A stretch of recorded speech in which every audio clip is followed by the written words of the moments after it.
Hello বন্ধুরা, আজকে আমরা চলে এসেছি মাহেশের রাধাবল্লভ মন্দিরে। আমি এখানে এসে হঠাৎ করে দেখছি ঠাকুরকে মালা পরাবার জন্য ভক্তদের ভিড়ে সবাই আছড়ে পড়ছে। আস্তে আস্তে চলে যাচ্ছি আমরা পিছনে রন্ধনশালার দিকে। গিয়ে ওখানে দেখছি সব রান্না বান্না কমপ্লিট। তারপরে আমরা আস্তে আস্তে চলে গেলাম একটু মেলার দিকে। ঢাকিরা ঢাক বাজাচ্ছে, যেহেতু নগর কীর্তনের জন্য ঠাকুর পরিক্রমণে বেরোচ্ছে। তো আমরা আস্তে আস্তে ওখানে রাস্তার মাঝখানে দাঁড়িয়ে দেখতে আরম্ভ করলাম।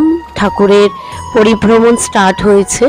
তো ঠাকুরকে কাঁধে করে নিয়ে আসা হচ্ছে রাস মন্দির থেকে, মানে লাট মন্দিরের দিকে উনি আগমন করছে। তারপর আমরা চলে গেলাম মাহেশের মদনমোহন মন্দিরে। সেখানে গিয়ে ঠাকুর দর্শন করলাম, পুজো দিলাম, আর আমরা ওখান থেকে বেরিয়ে গেলাম। ভিডিওটি ভালো লাগলে একটা সাবস্ক্রাইব করবেন।